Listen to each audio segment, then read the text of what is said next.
श्री कृष्ण चैतन्य प्रभु नित्यानंद श्री अद्वैत गदाधर शिवासादि गौर भक्त वृंद। हरे कृष्णा कृष्णा कृष्णा हरे हरे, हरे राम राम राम हरे हरे। सृजनार्बुदराधित पादयुगं युगधर्म धुरान्धर पात्रवरं वरदायक दावय पूज्यपदं प्रणमामि सदा प्रभुपादपदं प्रणमामि सदा प्रभुपादपदं प्रणमामि सदा प्रभुपादपदं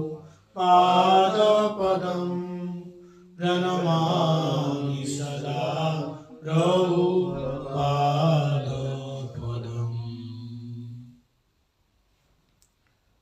सर्वज्ञ अस्मदीय गुरुपाद पद्म परम आराध्यतम जगत गुरु नित्यलीला कृष्ण विष्णुपाद अष्टोत्तर शतः श्री श्रीमद् भक्ति वेदांत शिल बामन गोस्वामी महाराज जी के श्री चरण सरोज में अनंत अनंत कोटि साष्टांग दंडवत प्रणाम निवेदन करता हूँ। तदनंतर शिक्षा गुरुपाद पद्म नित्यलीला पृष्ठम विष्णुपाद अष्टोत्तर शतः श्री श्रीमद् भक्ति वेदांत शिल नारायण गोस्वामी महाराज जी के श्री चरण कमलों में अनंत अनंत कोटि साष्टांग दंडवत प्रणाम निवेदन करता हूँ। तद उपरंत नित्यलीला पृष्ठम विष्णुपाद अष्टोत्तर शतः श्री श्रीमद् भक्ति वेदांत स्वामी महाराज जी के श्री चरण कमलों में अनंत अनंत कोटि साष्टांग दंडवत प्रणाम निवेदन करता हूँ।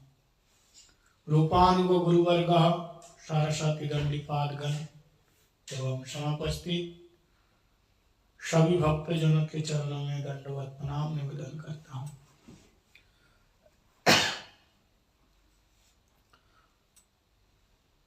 विश्व वंदित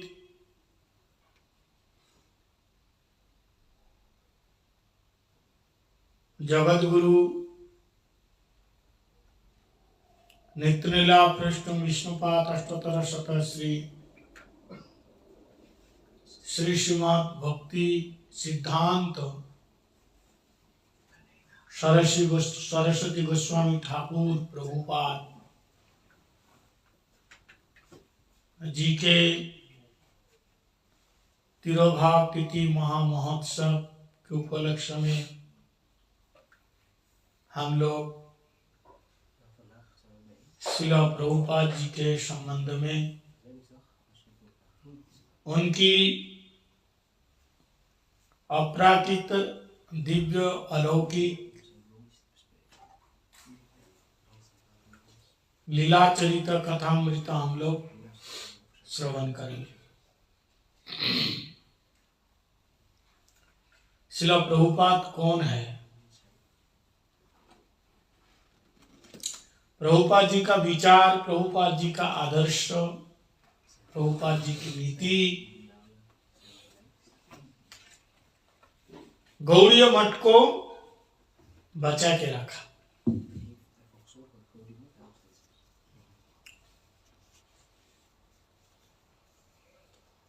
प्रभुपाद जी का विचार बड़ा ही रहस्यमयी, गंभीर, सूक्ष्म और तात्विक, वैज्ञानिक और बड़े ही गुह्यता।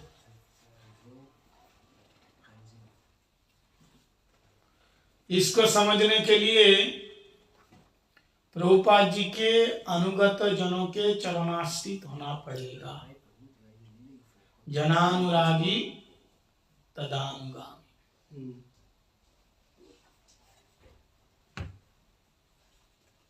प्रभुपाद जी के अंतर्निहित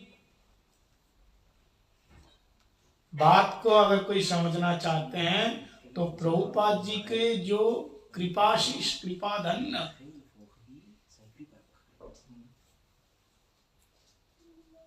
किसी प्रिय जन के चरण सेवक बनना पड़ेगा। श्रील प्रभुपाद जी ने गौड़ीय मठ का स्थापन किया।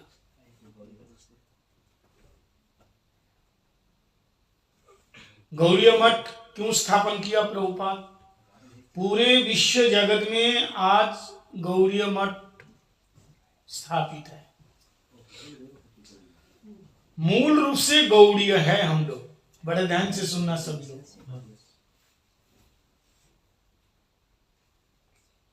इस संप्रदाय का मूल नाम है ब्रह्म संप्रदाय। क्या नाम है? ब्रह्म संप्रदाय। श्री रुद्र ब्रह्म शनक चत्तरौ कलौ चितिपावन संपदा विहीना मंतास्ते विफला मता। बड़े ध्यान से सुनना। तो संप्रदाय का नाम क्या हुआ? ब्रह्म संप्रदाय। क्यों इसका नाम ब्रह्म संप्रदाय क्यों हुआ? क्योंकि इस संप्रदाय को ब्रह्मा जी ने प्रवर्तन किया, आविष्कार किया, सृजन किया, बनाया। इसलिए ब्रह्मा जी के नाम से संप्रदाय का नाम पड़ गया ब्रह्म संप्रदाय। इस संप्रदाय के मूल आचार्य हुए मध्वाचार्य, माधवाचार्य। इससे पहले ब्रह्मा जी बनाने के बाद सबसे पहले जो गुरु बना, जो आचार्य बना, क्या नाम? माधवाचार्य। इसलिए ब्रह्म संप्रदाय, ब्रह्म शब्द के साथ माधव शब्द प्रयोग हुआ, तो नाम क्या पड़ेगा? ब्रह्म मध्य संप्रदाय। क्या नाम पड़ा? ब्रह्म मध्य संप्रदाय। बड़े ध्यान से सुनना। बाद में जब श्री चैतन्य महाप्रभु आए, श्री चैतन्य महाप्रभु मूल रूप से कौन है? राधा जी। कौन? मूल रूप से श्री चैतन्य महाप्रभु राधा जी के भाव अंग कांति को लेकर के आए।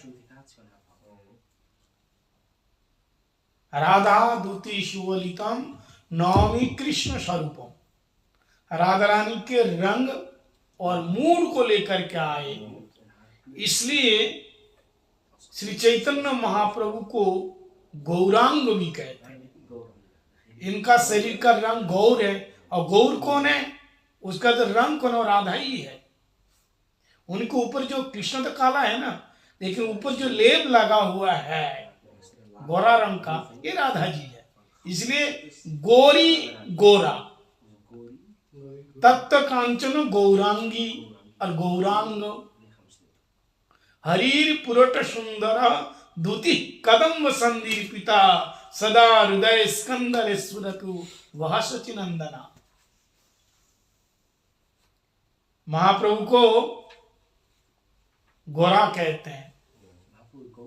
गोरा से उन्होंने महाप्रभु संप्रदाय को चुना। 4 संप्रदाय में देखा कि केवल मात्र ब्रज भाव इस ब्रह्म संप्रदाय में, माध्व संप्रदाय में। इसलिए संप्रदाय को उन्होंने ग्रहण किया और इस संप्रदाय को और प्रेमान्वित किया। प्रेम, क्योंकि महाप्रभु आए विप्रलंब महाभाव रस आस्वादन करने के लिए, तो राधा रानी के नाम से पड़ गया गौरी से गौड़ीय,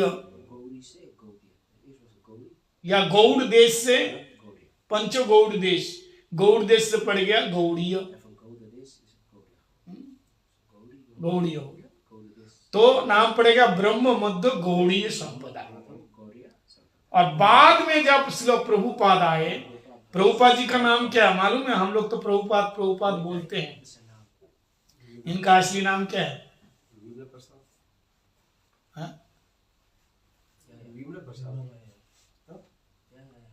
इनका नाम क्या है? सन्यास नाम क्या है? ब्रह्मचारी नाम क्या है? बिमला प्रसाद तो घर का नाम है, माता पिता के द्वारा दिया हुआ नाम। इनका ब्रह्मचारी नाम क्या है? दीक्षा लेने के बाद गौर किशोर दास बाबा जी महाराज जब दीक्षा दिया तब इनका नाम क्या हुआ? नहीं, सरस्वती दशनामी सन्यासी में से एक नाम है सरस्वती। सरस्वती इनका सन्यास नाम। भक्ति सिद्धांत, जैसे भक्ति वेदांत ऐसे भक्ति सिद्धांत। हाँ, नाम पड़ेगा सरस्वती गोस्वामी ठाकुर, इनका नाम सरस्वती। जैसे भक्ति वेदांत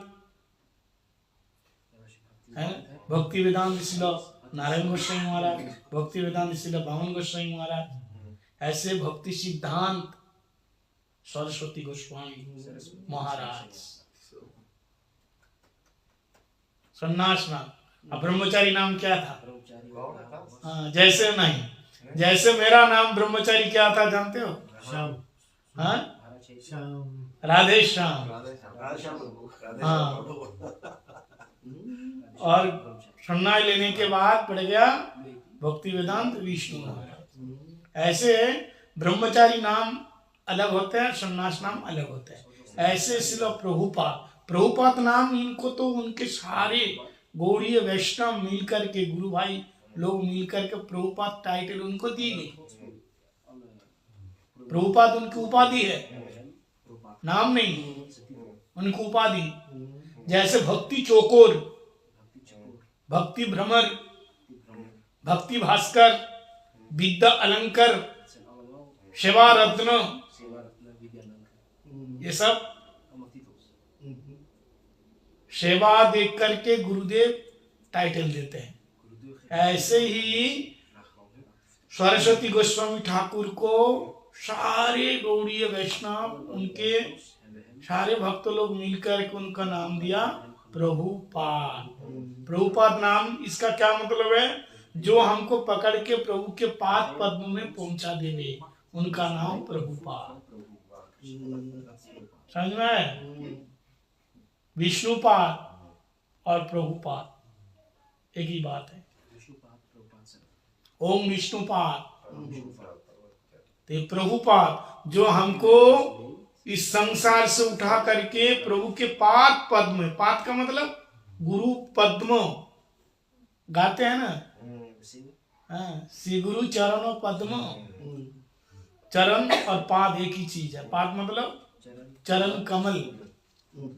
तो जो हमको ठाकुर जी के चरण कमल में पहुंचा देते हैं वो है प्रभुपाद, अथवा जिनकी मति गति हमेशा प्रभु के पाद पद्म में डूबे हुए है वो प्रभुपाद। प्रभुपाद शब्द का ये अर्थ है।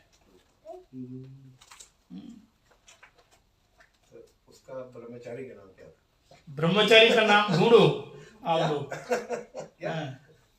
ब्रह्मचारी का नाम शिवाश्रवाणवी दैतदास, इनका नाम मंत्र में है ना, शिवाश्रवाणवी दैतदास। प्रभुपाद जी का मंत्र क्या है? नमो विष्णुपादाय कृष्ण पृष्ठाय भूतले श्रीमते भक्ति सिद्धांत सरस्वती इति नामिने शिवाश्रवाणवी देवी दैताय कृपाब्दये कृष्ण संबंध विज्ञान प्रदाय। मंत्र के अंदर ही है ना, लेकिन हम लोग सब लोग जानते नहीं है, जो जानने वाले जानते हैं। मंत्र के अंदर ही नाम है, शिवाश्रवाणवी। नाम क्या है? शिवाश्रवाणवी द्वैत दास। जैसा आपका नाम अच्युतानंद दास, राधा वल्लभ, क्या नाम, वल्लभ, प्राण वल्लभ दास, प्रेम वल्लभ दास, प्राण गोविंद दास, अशोक कृष्ण दास, ऐसे अजित कृष्ण दास, गोविंद दास, दास है ना, तो ऐसे शिवाश्रवाणवी द्वैत दास। इसका मतलब क्या है? शिवाश्रवाणवी किसका नाम है? वृषभानु महाराज जी की जो नंदिनी, नंदिनी एक नंदन और एक नंदिनी। नंदन मतलब लड़का, पुत्र और पुत्री। शिवाश्रवाणवी वृषभानु जाया, वृषभानु महाराज जी की पुत्री होने के कारण राधा रानी का एक नाम है शिवाश्रवाणवी, यानी राधा। द्वैत दास, द्वैत मतलब बहुत उनके प्रिय, द्वैत मतलब प्रिय, और दास मतलब उनके चरणों के दास है, यानी राधा रानी के चरणों की दासी है, राधा रानी के चरणों के एक प्रिय दास। रूप गोस्वामी पाद के मंत्रों में है ना, द्वैत शब्द आया, प्रियो स्वरूपे द्वैत स्वरूपे प्रभुरेक रूपे निजान रूपे तथा, इस श्लोक में बताया। द्वैत, द्वैत मतलब प्रिय, अपना जैसा, अपना अभिन्न स्वरूप द्वैत। राधा रानी के अत्यंत प्रिय है कौन? श्रील प्रभुपाद। इसलिए उनका नाम उनके गुरुदेव ने दिया क्या? शिवाश्रवाणवी द्वैत दास। तो ये प्रभुपाद जी का क्या हो गया? ब्रह्मचारी नाम। और संन्यास लेने के बाद नाम पड़ गया भक्ति सिद्धांत सरस्वती गोस्वामी महाराज, सरस्वती गोस्वामी ठाकुर। और प्रभुपाद क्या हो गया उनका टाइटल? प्रभुपाद। जैसे आपका सेवा देख करके आपको गुरुजी ने नाम रखा सेवा रत्न, किसी का नाम दे दिया सेवा विग्रह, गुरुदेव टाइटल देते हैं। किसी का विद्या अलंकार, गुरुदेव नाम देते हैं, जिसका जैसे योग्यता है तो नाम दे देते हैं।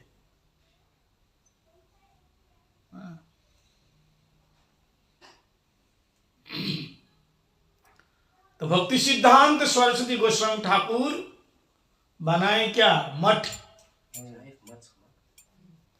तो श्री चैतन्य महाप्रभु गौड़ीय शब्द का प्रयोग किया, तो ब्रह्म मध्य गौड़ीय।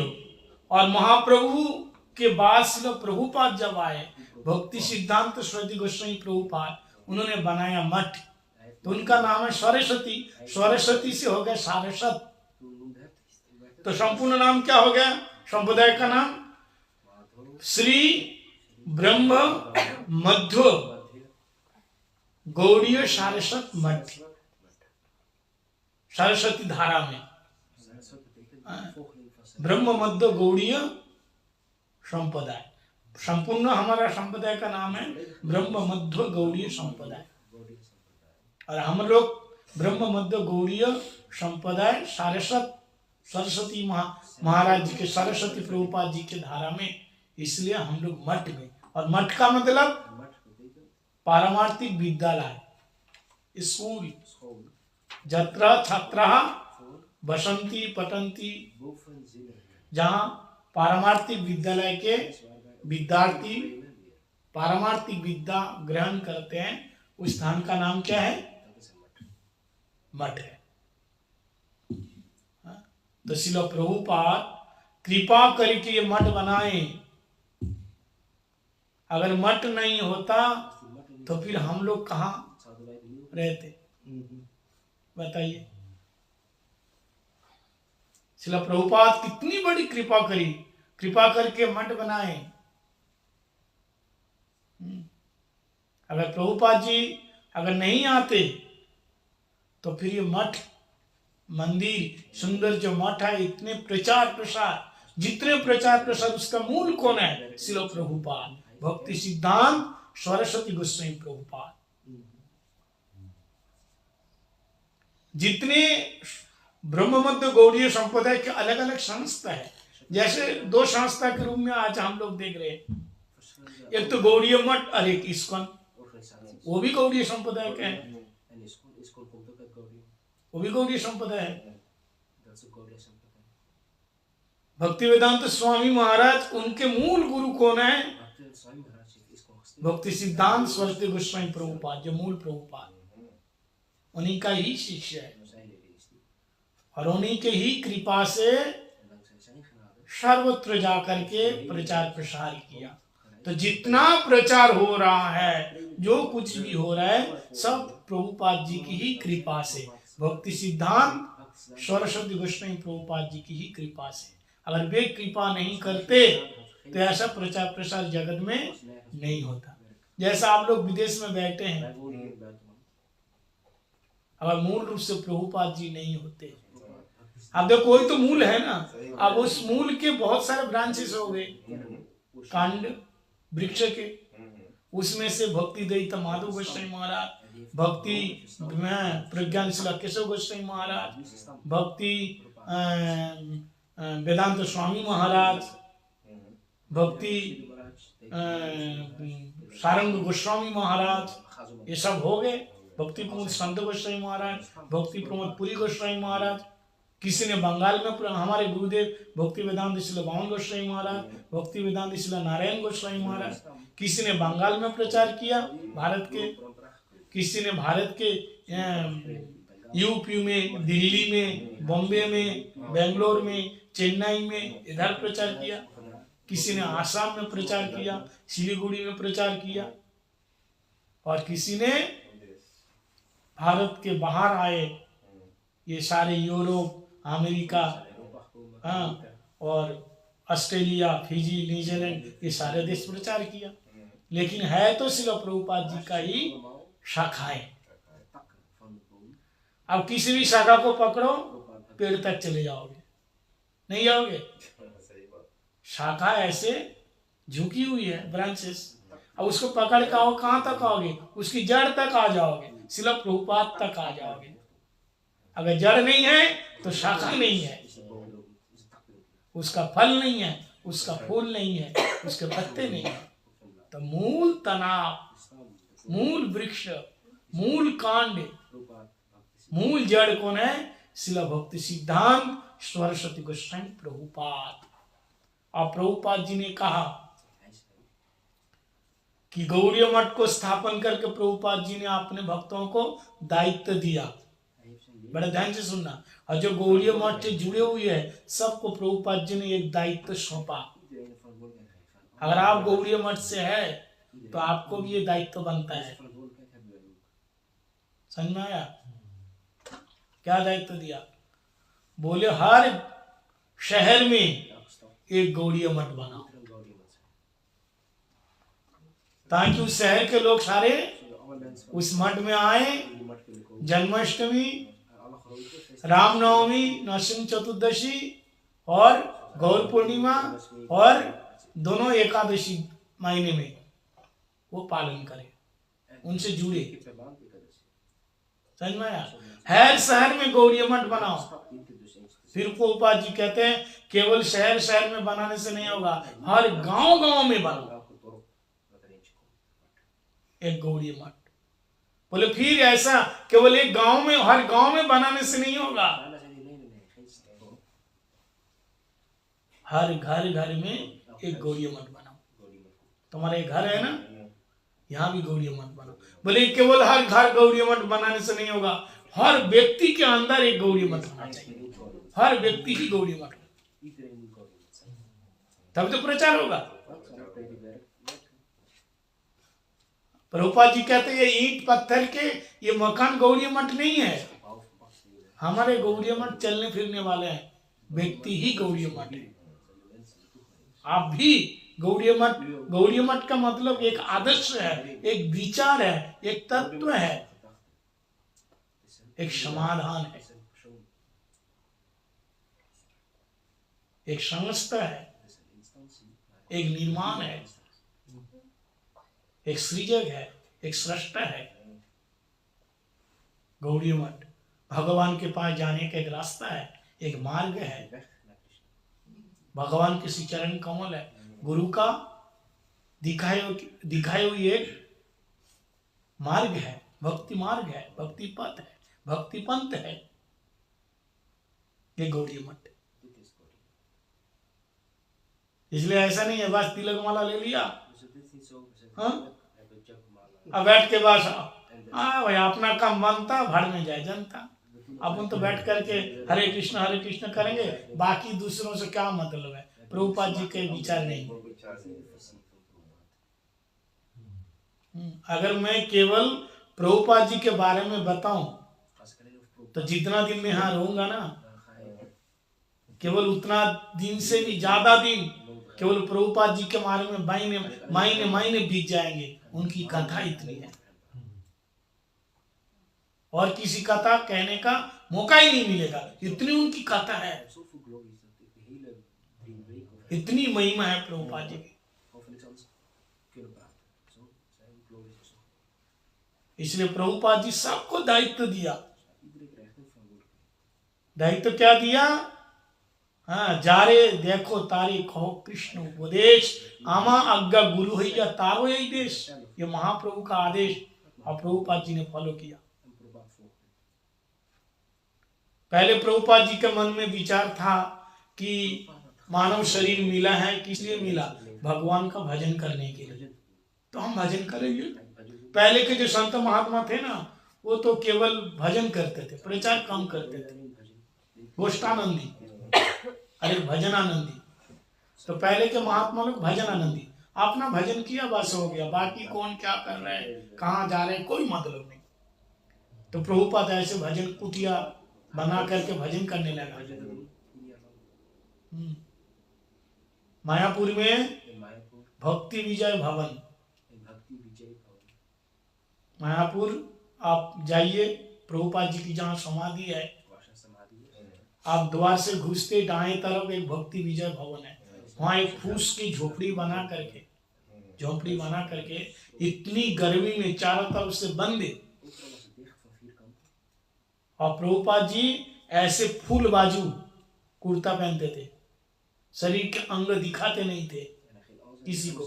प्रभुपाद जी कितने लंबे चौड़े, कितने गोरे, कितने सुंदर पुरुष थे, लेकिन अपने शरीर के अंगों किसी को दिखाते नहीं थे। अंदर सारा दिन बैठ करके भजन करते थे, सारा दिन भजन करते थे। लेकिन इसलिए भक्तिनाथ ठाकुर जी ने कहा, तुम्हारा जन्म केवल अपने लिए नहीं, भजन के लिए नहीं, केवल भजन करो और तुम प्रचार करो। क्योंकि भक्ति विनोद ठाकुर जी को सप्तम गोस्वामी कहते हैं। भक्ति विनोद ठाकुर हमारे संप्रदाय में बहुत कुछ दिया है, कितने सारे ग्रंथों को उन्होंने रचना किया, प्रणयन किया। जैव धर्म जैसे एक अमूल्य रत्न दिया उन्होंने शिला भक्तिनाथ ठाकुर। तो भक्तिनाथ ठाकुर इतने सारे ग्रंथ लिखने के बाद सोचा कि इस ग्रंथ का प्रचार करेगा कौन? मैं तो लिख दिया, लेकिन इसका प्रचार कौन करेगा? और केवल प्रचार करने से तो नहीं होगा, जो जीवन में उतारेगा वही तो प्रचार करेगा। जैसे वेद व्यास जी श्रीमद् भागवत लिखा, भागवत लिखने के बाद सोच में पड़ गए कि इस भागवत का वाचन कौन करेगा? वाचन मतलब इसका पिचिंग कौन करेगा, इसका प्रचार कौन करेगा, किसको सौंपू में भागवत, किसको सिखाऊं? तब उनका जब पुत्र हुआ, कौन? सुखदेव महाराज बोले ऐसे व्यक्ति को भागवत में सौंपूंगा, ऐसे व्यक्ति के मुख से भागवत कथा सुननी चाहिए जो निवृत्त तश्रय उपगीयमाना भवौषधि श्रुत विरामा कह उत्तम श्लोक गुणानुवाद पुमान विरतिज्य बिना पुष्घ्ना। जिसके अंदर कोई कामना वासना ना हो, कोई तृष्णा ना हो, कोई भोग की वृत्ति ना हो, जिनके कंठ में केवल भगवत नाम संकीर्तन उद्घोष हो, ऐसे एक व्यक्ति हमें चाहिए। जब उनका पुत्र हुआ जन्म से ही सन्यासी, यं प्रव्ययन्तमनुपेतम अपेत कृत्वम द्वैपायन विरकातरया जुहाव पुत्रेति तन्मयतया तरव विनेदु स्तम सर्वभूत हृदयं मणिमानतस्मि। जन्म लेते ही घर छोड़ करके जा रहे, इससे बड़े विरक्त कौन होगा? बैरागी कौन होगा? सन्यासी कौन होगा? किसी में आसक्ति नहीं है, माता पिता में, घर के भोग में। जस्सा अनुभव अखिल सुतिसारम एकम आध्यात्म दीपम मति तितिर्शताम तमंदम संसारिणाम करुणा पुराण गुह्यम तम वैस उपयामि गुरु मुनीनाम। उनको प्रणाम किया, ये जगिनाम गुरु, परम गुरु। ऐसे सुखदेव महाराज।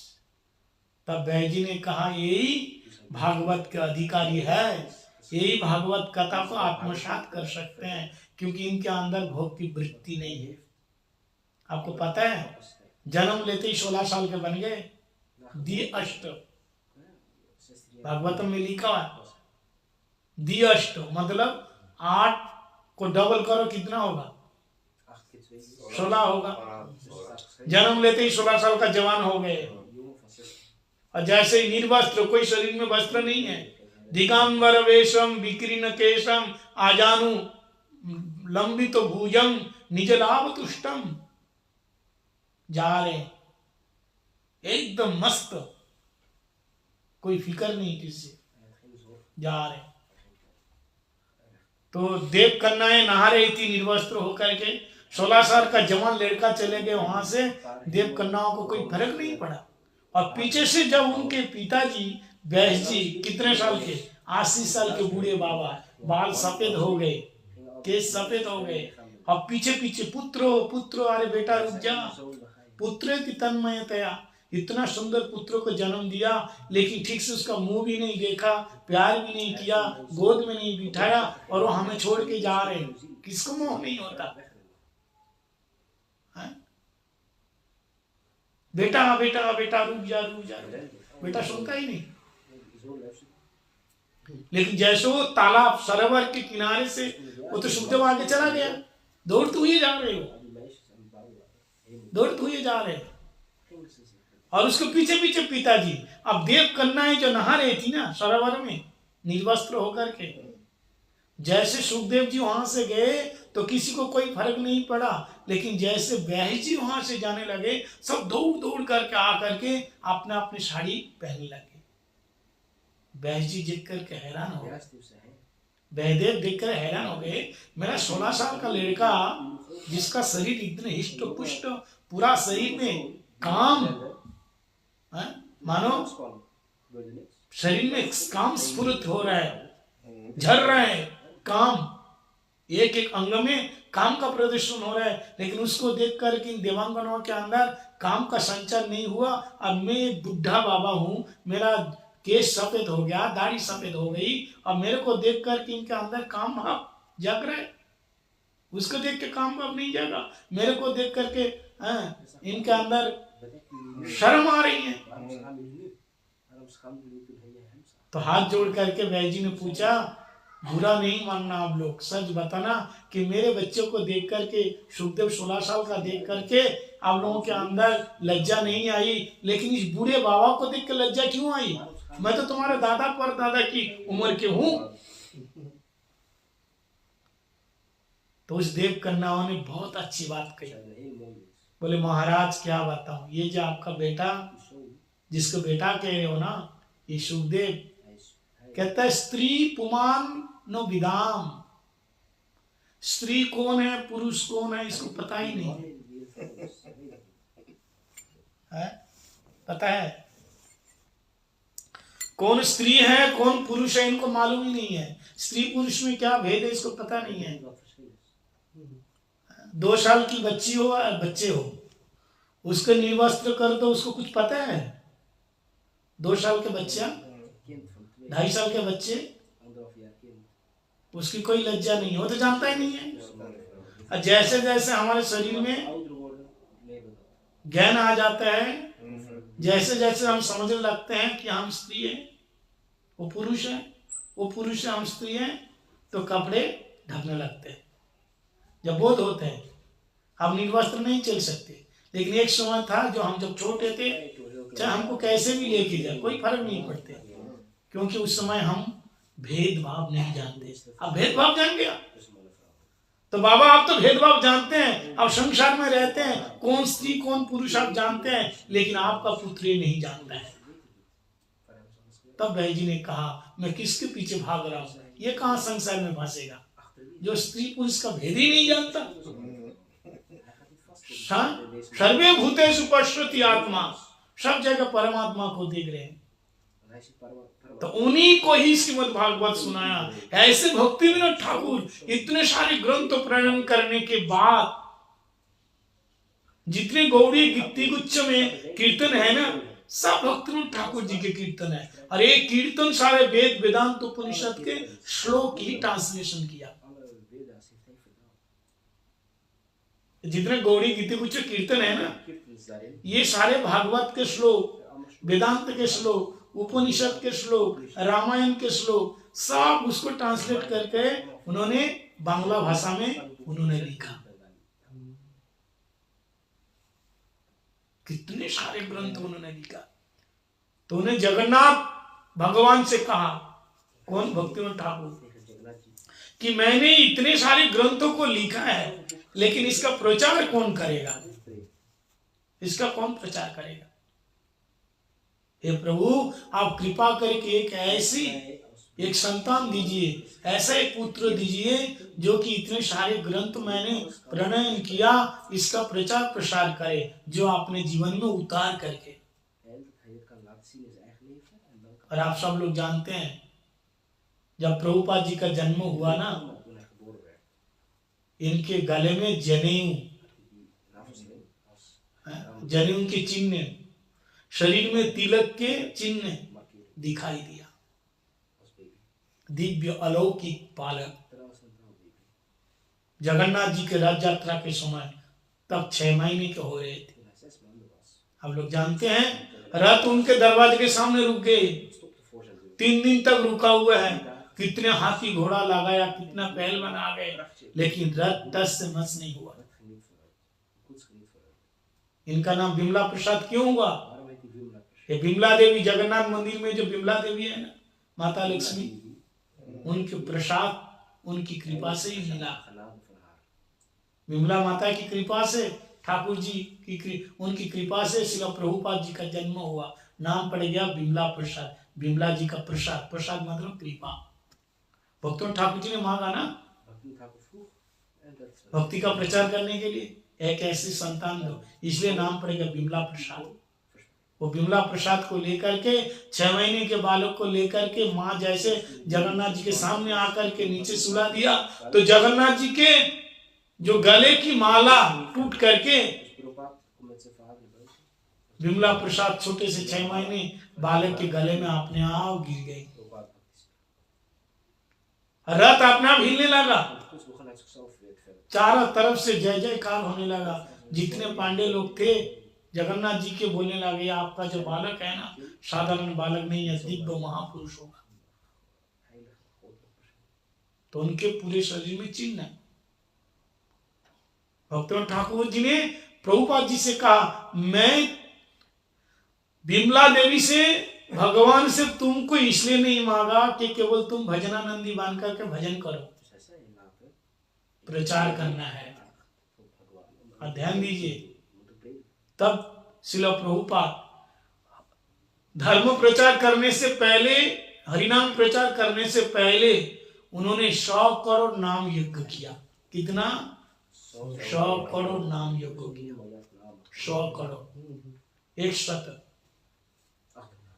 100 करोड़ नाम यज्ञ किया, क्योंकि महाप्रभु ने कहा आपनी आचारी धर्मो जीव ऋषिका, आपनी ना आचारी धर्मो सिखानो ना जाए।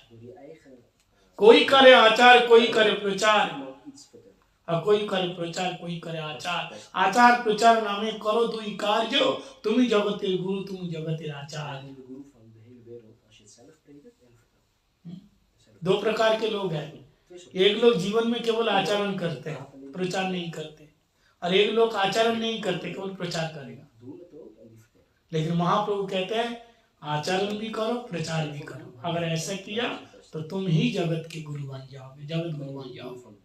इसलिए प्रभुपाद जी ने, श्रील भक्तवंत ठाकुर, उन्होंने तो मन बना ही लिया भगवान का भजन करेंगे, मानव शरीर मिला है, निद्य माध्यम प्रलवम सुकल्पम गुरुकर्ण धारम मयानुकुलेन नवश्वत ऋतम न तरे पुमान भवाग्नि सात महा। भागवतम में कहा मानव शरीर मिला प्रभु का भजन करने के लिए, अतः मैं भजन करूंगा। लेकिन भक्तवंत ठाकुर कहा नहीं, केवल भजन नहीं, भजन के साथ साथ प्रचार भी करो। तब उन्होंने 100 करोड़ नाम यज्ञ किया, स्वयं नाम करके उन्होंने नाम का ही प्रचार प्रसार किया। इसलिए प्रभुपाद जी ने कहा कि प्रत्येक व्यक्ति को गौड़ीय मत बनाओ, और जो गौड़ीय मठ से हरिनाम लिया, आश्रित हो गया, गुरु मंत्र जो लिया, जैसे एक बात आप लोग सुना है, आपने पुत्रों को जन्म दिया, तब पुत्र क्या करे, वंशज को बढ़ाए, बढ़ाए ना, तब तो तुम्हारा वंश परंपरा आगे चलेगा। आपके दादा परदादा पर परदादा एक एक पुत्र छोड़ के गए, 1 2 3 जैसे भी छोड़ गए, आपके पिताजी आपको छोड़ गए, आपने और किसी को दिया जन्म, वो और भी शादी करेगा। ऐसे ही गुरु शिष्य बनाया, ठीक है, लेकिन शिष्य का काम क्या है, केवल माला लेकर के बैठना नहीं, काम उसको भी काम है गुरु को आश्रित रूप से दक्षिणा देने का मतलब किसी बहिर्मुख व्यक्ति को खींच करके गुरु के चरणों में पहुंचा देना। समझ गए? केवल गुरु जी को थोड़ा दक्षिणा देना, मन खुश करना, ये दक्षिणा है, ये ठीक है, लेकिन उससे ज्यादा गुरु प्रसन्न होंगे जब किसी नए व्यक्ति को, जो बीड़ी पीते हैं, सिगरेट पीते हैं, मांस मछली अंडा खाते हैं, ऐसे व्यक्ति को तुम हरि कथा सुना करके उसकी मूड को चेंज करके, उसके माइंड को चेंज करके आप उनको गुरुदेव के चरणों में लाओ, उसे गले में कंठी पहनाओ, तिलक लगाओ माथे पे। आप कहोगे अरे कौन माता पच्ची करता है, तो कोई तो सुनेगा नहीं, हम लोग तो इस देश में, कौन सुनेगा, कोई नहीं सुनेगा। प्रयास कर, आप प्रयास कर। प्रभुपाद जी ने कहा कि पृथ्वीते যত আছে নগরাদি গ্রাম सर्वत्र प्रचार होगा मेरे नाम, सर्वत्र प्रचार होगा मैं मोर नाम। ये प्रभुपाद जी ने कहा कि ये महाप्रभु की वाणी है और इसको सार्थक करना है। प्रभुपाद जी ने कहा ये महाप्रभु की वाणी है, सर्वत्र प्रचार होगा, सर्वत्र प्रचार होंगे मेरा नाम। इसलिए सबको ही प्रयास करना चाहिए, हर व्यक्ति को, सुने ना सुने, सुकृति तो जगे, गौड़ीय मठ का नाम तो सुने। पहली बार सुनेगा समझ में नहीं आएगा, दूसरी बार सुनेगा, तीसरी बार सुनेगा, ऐसे सुन करके, जैसे आप भी तो इस देश में रहते हैं, आप कैसे आ गए, आपके अंदर सुकृति आ गई। तो सुकृति के बिना भगवान का भजन नहीं होते। आपके घर में देखो ये छोटे छोटे बच्चे लोग कैसी सुकृति है, बचपन से ऐसे माता पिता मिला है कि इसको कुछ करने की आवश्यकता नहीं है, ऐसे ही आपको उसके गले में माला, माथे में तिलक, ऐसे भगवत प्रसाद पाए, सुकृति बन वाला। चाहे इतने दूर पाश्चात्य देश में रहने पर भी बचपन से भगवान का भक्त है। प्रहलाद महाराज जी भारत के नहीं थे, कहाँ के थे? हरे कृष्णा। प्रहलाद महाराज जी, हम कहते हैं भक्तराज प्रहलाद महाराज, बोलते हैं कि नहीं? तब प्रहलाद महाराज जी भारत के नहीं थे। केवल ऐसा नहीं है केवल भारतवासी भजन करेगा, अब भारतवासी ही भजन करने वाले हैं। भारत में रह करके भी जगाई माता भी बना नहीं, भजन कहाँ करते थे? बाद में तो नित्यानंद प्रभु की कृपा हुई भी भक्त बन गए। प्रहलाद महाराज जी सुतल लोक के राजा थे, सुतल लोक के वासी थे। उनके पिताजी हिरण्यकशिपु दैत्य थे। तो देखो भक्तराज बन गए, इसलिए प्रयास करो। गुरुदेव की कृपा होने से, मूल रूप से गुरुदेव की कृपा और निष्ठा, श्रील प्रभुपाद जी की निष्ठा गुरु दीक्षा में ही दिखाई गया। उन्होंने कहा मैं अपने गुरुदेव श्रील गौर किशोर दास बाबा जी महाराज जी को छोड़ करके किसी को गुरु नहीं बनाऊंगा। 3 दिन खाना पीना छोड़ दिए। गौर किशोर दास बाबा जी महाराज जी से आकर के भक्तिनाथ ठाकुर जी ने कहा ये बालक तो ऐसे ही भूखा मर जाएंगे, महाराज आप उनको दीक्षा दीजिए। तब गौर किशोर दास बाबा जी महाराज जी ने कहा ठीक है, मैं अपने गौर हरि से पूछता हूँ। चौथे दिन में आए, बोले आपके गौर हरि ने क्या कहा? भक्तनाथ ठाकुर जी ने कहा, बोले ठीक है उनको लेकर के आओ, ये बालक के द्वारा बहुत कुछ काम होगा, बहुत प्रचार होगा। तब उन्होंने उनको दीक्षा दिया। ऐसे दीक्षा नहीं दी, नियम है शास्त्र का, 1 साल तक कम से कम गुरु शिष्य को क्या करे? परखे, देखे, और शिष्य भी गुरु को भी परीक्षा लेना चाहिए। तद विधि परिपातेन परिप्रश्न सेवया उपदेक्षन्ति ते ज्ञानम ज्ञानिन तत्तदर्शिनः। भेड़ चाल की तरह बस सब लोग दीक्षा ले रहे हैं, मैं भी दीक्षा ले लूंगा। और गुरु भी ऐसे ही जानता नहीं है ये कौन है, क्या खाता है क्या नहीं खाता है, प्याज लहसुन बस कंठी बना दो बस। बलि क्या होता, बलि का बकरा बना दो, इसको गले में फांसी लगा दो, अरे भजन कर लेगा, बहुत करुणामय। गुरुदेव बहुत दयालु बन गया ना, हर किसी को। अरे वो लेगा कहाँ, स्वीकृति है, वो तो कंठी वंटी सब तोड़ करके छोड़ करके कहाँ चला जाएगा। यहाँ लिखा है तद विधि परिपातन परिप्रश्न सेवया। शिष्य आएगा, प्रणाम करेगा, दंडवत करेगा, सेवा करेगा, तब जाकर। कहाँ भागे जा रहे हैं भाई, स्वीकृति उसके अंदर होने दो। आजकल और एक भेड़ चाल चल गई। पहले लिखा था ऐसा कि बहु शिष्य का लोभ नहीं करना चाहिए, बहु शिष्य। अरे लोकनाथ दास बाबा जी महाराज जी ने कहा, लोकनाथ दास हमारे भूगर्भ गोस्वामी और लोकनाथ गोस्वामी, उन्होंने कहा कि हम शिष्य नहीं बनाएंगे। जो लोकनाथ जी, लोकनाथ दास गोस्वामी, गौर किशोर दास बाबा जी महाराज जी ने हम शिष्य नहीं बनाएंगे। समझ में आया? तो पहले के संत लोग ऐसे होते थे, शिष्य बनाना नहीं चाहते थे, कहते हम शिष्य है ही नहीं, क्या शिष्य बनाएंगे। और आज हम जिसको देखे बस, अब पता नहीं है कौन किसका शिष्य कौन किसका। देखो बात ऐसा है, बढ़िया है, लोगों को उद्धार करो, कल्याण करो, बहुत अच्छी बात है, लेकिन उससे पहले जमीन उर्वर ना हो, ऐसे बीज डालोगे तो बेकार हो जाएगा, बंजर भूमि में। उसके अंदर श्रद्धा आनी चाहिए, उसको पता होना चाहिए कि मेरे को क्या। एक आदमी दीक्षा लिया, उसको पता ही नहीं चला कि मेरी दीक्षा होगी। मेरे को फोन करके कहता महाराज जी मेरे को पता ही नहीं चला कि दीक्षा ऐसी होती है, हमको कुछ मालूम ही नहीं है। हमारे घर में तो क्लेश हो गया, हमारे पति ने हमारी कंठी फंटी सब उतारवा दी। अब बताओ, दीक्षा हो गई और कंठी उतार दिया। मेरे घर में क्लेश हो गया। तो ऐसा केस बहुत आता है। इसलिए केवल भेड़ चाल की तरह जाकर के गुरु बनाने से नहीं होगा, और गुरु को भी सोचना चाहिए कि किसको देना ठीक रहेगा। दोनों एक दूसरे को देखे। जैसे गौर किशोर दास बाबा जी महाराज जी, प्रभुपाद जी, ये तो दृष्टांत है हमारे सामने। प्रभुपाद जी को परखें, और प्रभुपाद जी भी गौर किशोर दास बाबा जी महाराज जी को देख करके उनको अंदर से गुरु बना लिया।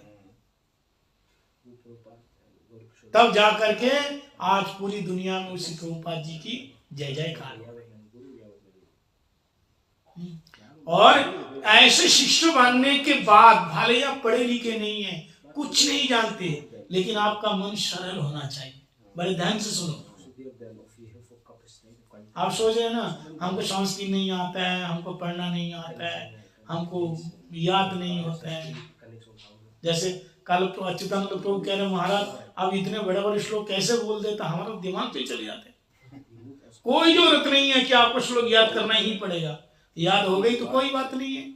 महामंत्र तो याद है ना, अब महामंत्र तो याद है, ये सारे मंत्रों का मंत्र है महामंत्र। हमको तो मंत्र याद है, आपको महामंत्र याद है। अब साधारण है ना? बताओ यहाँ जितने सबको महामंत्र याद है। हम तो 2-4 मंत्र बता देंगे, आप तो महामंत्र बताएंगे। सारे श्लोकों का, सारे मंत्रों का राजा महामंत्र आप जानते हैं। भगवान कहते हैं, मुझे प्राप्त करने के लिए न बुद्धिया न टीका, टीका टिप्पणी डिग्री की आवश्यकता नहीं है। प्रभुपाद जी की एक कथा है, जब प्रभुपाद जी जब मायापुर में थे, तो उसी समय एक कलकत्ता से बहुत बड़ा एक आदमी प्रभुपाद जी का नाम सुन करके उनसे हरि कथा सुनने के लिए आए। हरि कथा सुनने आए और श्रील प्रभुपाद जी से कहा कि महाराज जी हमें कुछ कथा सुनाइए, हम कलकत्ता से आए हैं स्पेशली आपसे कथा सुनने के लिए। तो प्रभुपाद जी उसको जानते नहीं थे, उसके अंदर कैसी श्रद्धा है, क्या है। शास्त्रों में ऐसा भी लिखा हुआ है, अश्रद्धालु व्यक्ति को उपदेश नहीं करना चाहिए। समझ में आया? अगर उसके अंदर श्रद्धा नहीं है तो श्रद्धा है या नहीं है कैसे पता चलेगा? वो तो परीक्षा लेना पड़ेगा। तो प्रभुपाद जी ने कहा हरि कथा सुनना है? बोले हाँ। बोले देखो मैं थोड़ा सा बिजी हूँ, वो देखो दूर दिखाया।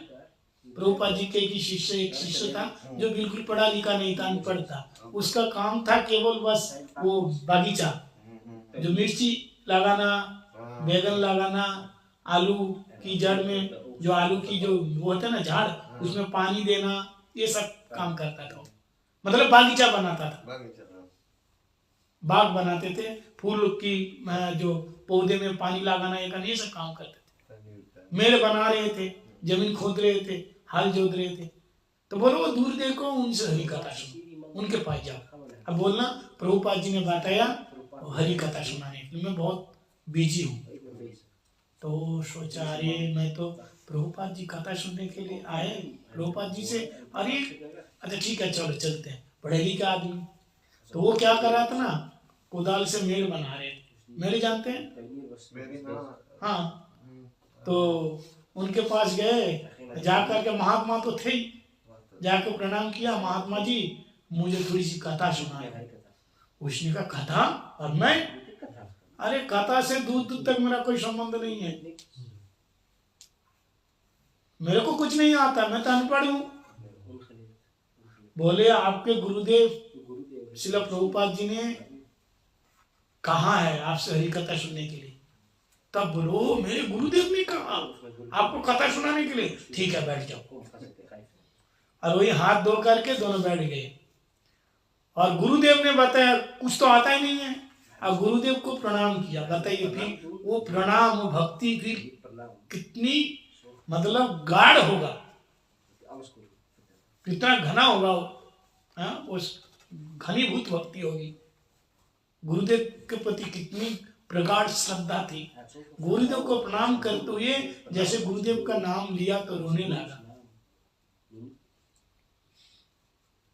आंखों से आंसू आने लगा गुरु का स्मरण करके, गुरु के प्रति छवि को। देखो इसको ही भक्ति कहते हैं। हम लोग आते हैं कुछ नहीं आता। हमको तो गुरु जी को कैसे प्रणाम करना होता है ये भी पता नहीं है। पता है? आप लोग सच बताइए, साष्टांग दंडवत गुरु जी को कौन कितने बार करते हैं? नियम है गुरु जी को साष्टांग दंडवत करना चाहिए। साष्टांग जानते हैं? एक पंचांग होता है, साष्टांग। चाहे आपके घर के अंदर हो गुरु जी की तस्वीर, एकदम साष्टांग प्रणाम करो, नियम है। हम लोग जब भी गुरु जी को प्रणाम करते थे, कभी ऐसा पंचांग में नहीं किया, हमेशा साष्टांग लेट के। आप भले ही घर के अंदर हो, आपकी तस्वीर हो, आप साष्टांग दंडवत करो, ये नियम है। क्योंकि गुरु जी स्पेशली अलग महाराज जी की तरह नहीं है। और कोई महाराज जी अलग है और गुरु जी का आसन अलग है। सबको बराबरी करोगे, दंडवत महाराज जी, चलेगा नहीं। गुरु जी तभी तो श्रद्धा भक्ति होगी। मर्यादा नहीं जानते हो। भक्ति प्रज्ञान श्री केशव गोस्वामी महाराज परम गुरुदेव प्रभुपाद बोल नहीं पाते थे। प्रभु बोले कि इतना रोते थे, प्रभुपाद बोल नहीं पाते थे। गुरु के प्रति इतनी निष्ठा। आपने गुरुदेव का नाम ले करके रोते थे, तो वो व्यक्ति, गुरुदेव अनपढ़ तो थे, लेकिन आपने प्रभुपाद जी ने कहा है मुझे हरि कथा सुनाने के लिए, प्रभु बोल के रोने लग गया। और ऐसी कथा सुनाई, ऐसी कथा सुनाई, इतने पढ़े लिखे आदमी सुन करके हैरान हो गए। बोले महाराज आप तो कह रहे थे आपको कुछ आता नहीं, आप इतनी अच्छी हरि कथा सुनाई। और वो जा करके प्रभुपाद जी से कहा कि आपको लड़का कितना पढ़ा लिखा है, इनमें PhD किया होगा, इतनी अच्छी हरि कथा सुनाई। तो बताइए, मुखम करति वाचलम पंगु लंघयते गिरिम जत कृपा तमाम मंदे श्री गुरु दीन तारण। गुरुदेव की कृपा हो तो गूंगा भी बोलने लगता है। गूंगा व्यक्ति बोलने लगता है, लंगड़ा व्यक्ति चलने लगता है। तो प्रभुपाद जी की ऐसी महिमा है।